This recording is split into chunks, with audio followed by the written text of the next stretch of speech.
Here for the blinds, those black flappy bits on the sights, just to cut out any other light coming into your eye, and then you really do see down the range to the target 50 meters away, and it's only just bigger than a golf ball, the part which counts as hits in the prone. Anastasia Kuzmina leaving the stadium at the same time as Kalinchik, but she's a lap behind, and Kuzmina at this time last year was really suffering from the pressure. She's a big name back home. That Olympic title brought her enormous fame and enormous wealth as well, and I think she struggled to cope with that, as we saw Domracheva going through 4 seconds inside Makarainen's time. So Domracheva's lost nothing of the form that we saw last year. Remember, she won the last 2 races of last season, so this would make it a hat-trick if she can wrap it up today. I'm wondering though, Patrick, as Bachmann comes in, Domracheva started 30 seconds behind Makarainen. I think those two are going to push each other severely. And not only that, Mike, the big W has arrived. It's getting windy. Whoa. Well, Bachmann adjusted her sights there, as have all the best. 3 clicks to the right, which is anti-clockwise on the side of the sight. Lots of movement of the right elbow in between the second and third shot. This one's tough, but she gets it. Good shooting from Bachmann. And now the early starters starting to come in for their first shoot in the standing position. Sparring. This is good shooting, and quick and accurate. Great start for her. Bear still leading, 9:14, the quickest time, and the margin's very significant indeed. Garikova in second, 9:26, almost 12 seconds down. But Gasparin, with an astonishing start, has gone 5 seconds inside the Frenchwoman. So that's the best start we've ever seen from Gasparin. Long way to go, 3 shoots still remaining, so don't get too excited if you're a fan of the Swiss. Save that for 30 minutes time, should she still be going at this sort of pace. 20.01 for Palka. So that's roughly 20 minutes skiing after the first 6 kilometers.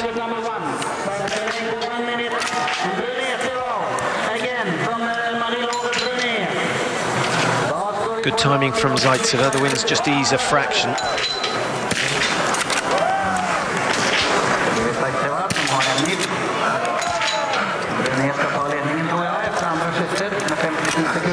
A little tense there, Patrick, when you don't pull the recocking mechanism all the way back. The bullet, the empty shell doesn't jump out.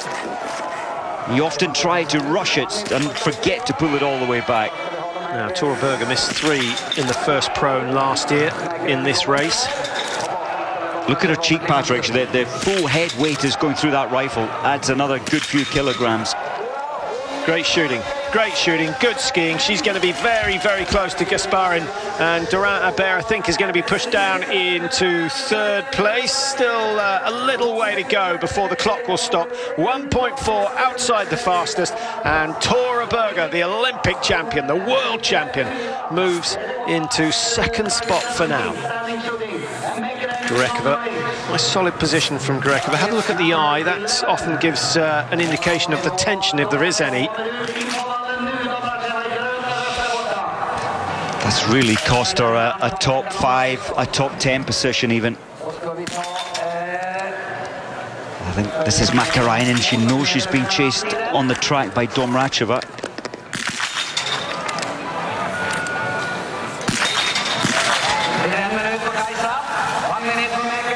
Well, the golden gun doesn't quite produce the results that she would have wanted. 4 out of 5 now. Domracheva, number 2 in the world last year.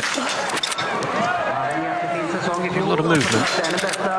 She held her breath for an age for that first shot.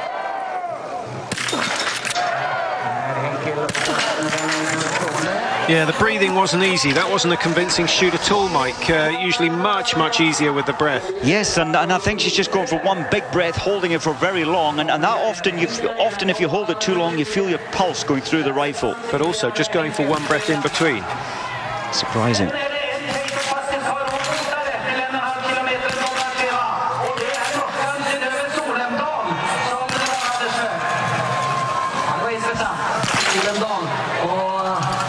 So consistent stuff from Andrea Henkel. She needs to be clean on the last two if she wants a chance of adding to her long list of honours with a victory today. Those who've won early season, just looking down the names, well, Dom Rascher, of course, won this race last year. Zidek, formerly known as Olofsson, won for Sweden the year before that. E.ON won twice in succession, showing her skill with the rifle. Beck and Malgina, perhaps the least known of those who's come through to win the first race of the season. Well, the first race can be a funny one, and you know what, looking down the start sheet, I certainly felt good about the ability of Vilokina. She, at the World Championship, she missed 2 out of her first 5, then she cleared the rest of them. I think she has the mind strength over these longer races and the importance of these 1-minute shots to take the pressure. Number 4 after the first shooting. Leading ahead of Berger and Dora Abel. That's a good start for Elise Ringen. Egil Hjelland has to be happy with that. It was fast, it was accurate. Yeah, he's done well on the coaching front, and it's always nice to see an ex-athlete come back into coaching, perhaps not the season after he's retired, but many of them go from the World Cup to coaching the juniors and then gradually work their way up, and Hjelland, a much respected coach.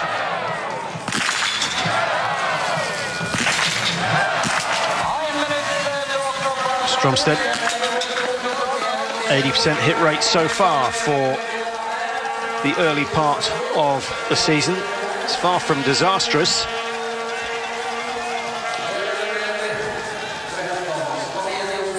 Most of the big names yesterday made their mistakes on the last 2 shoots. So many of them going clear with the first 10 and then missing on the 3rd and 4th shoot. Even Fourcade missed a target yesterday. Svensson missed 2. Lesser, what a race for Lesser of Germany, getting his first ever podium finish. Is Abel going to go clear? Only 2 of the first 11 have hit 10 out of 10, and of course Brune is one of them.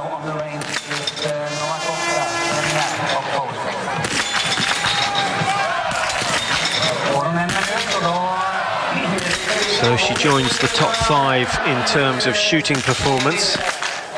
Nowakowska.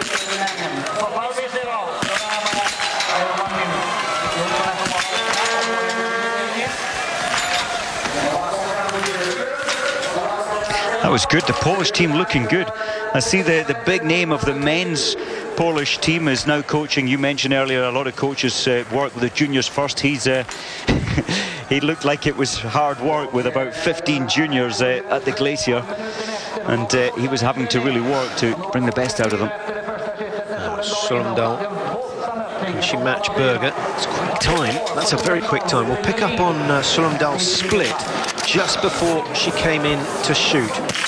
Taking a long time and a mistake, so that pushes her down. She's actually got the fastest time of 6:49, 2 seconds inside Daria Domracheva, but she's thrown 1 minute away with that missed target, but an indication that she will be a threat if she shoots well this year.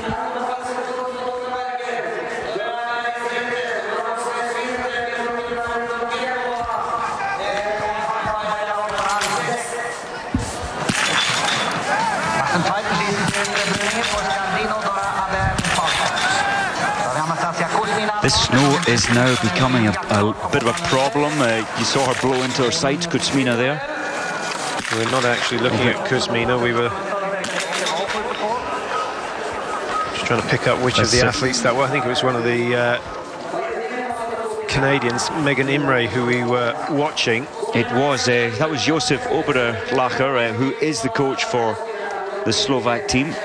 Now, we said Kuzmina was quick, Mike. She's gone and put a massive margin on the rest of the field after that first shoot. So that's an impressive start for her, and nice to see her time, 8:57. She's almost 12 seconds inside Selina Gasparin of Switzerland, and she's 13.5 seconds ahead of Tora Berger, and that's after only 3 kilometers of skiing. Great effort. There's Arena over. She'll be around 9:15, maybe fractionally inside that. 16.9 the margin. nothing to worry about. Good start. The Russians all doing well as a team.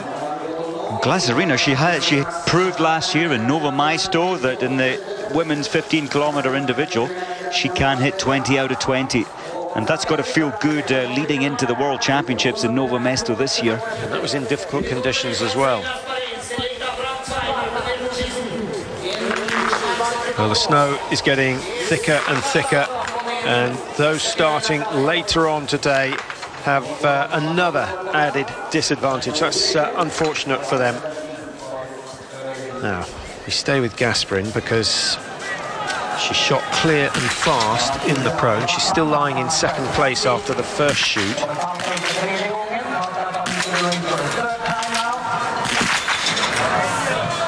Happy with the position? It looks good. Everything about the 28-year-old is looking fast and confident until I spoke, and then she's missed the fourth shot. Bachmann's missed two up on the small screen. That really has cost Selina Gasparin. Well, Brunet on 19.03 will be relying on some good marksmanship today and expect nothing less from her. Two of the French in the top 5 at the moment. Gasperin drops from first down to 5th position with that one miss, but still only 31 seconds outside. It's not over quite yet for her. Number 4 coming in is Razumachute. We'll see how she's getting on. Olga Zaitseva for shoot number 2. Razumachute coming in for shoot number 3. And she's dropped away after a really good start. She's faded somewhat. Now Zaitseva has to wear quite thick gloves. She has had problem with the frost nip in the past, and she has to keep, even in these warmish temperatures at -7, she has to keep warm. Still hooks that upper lip up with the stock, and there you see 4 out of 5. Now, Tora Berger, this will be quick.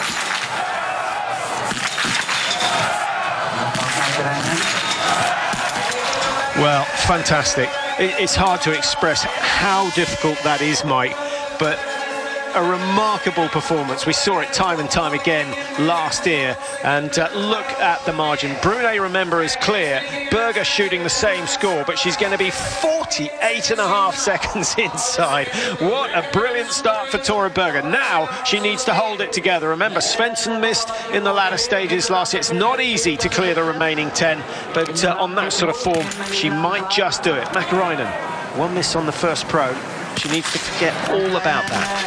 Now this snow, Patrick, you've got a millimetre opening which the eye looks through, and you really need to be opening up the iris. Most athletes opt for these irises which you can open it up to 2 millimetres. In this thicker snow, you need to do that. How much will that change the sighting? Should remain the same even with the big snowfall, but it's harder to look through exactly the same angle, so it does has an element of risk to it. 9 out of 10 for Domracheva, and she's quick. Is she skiing a little bit quicker than Tora Berger? I think she is. So she's still in the running for a win here today. 32 seconds the margin.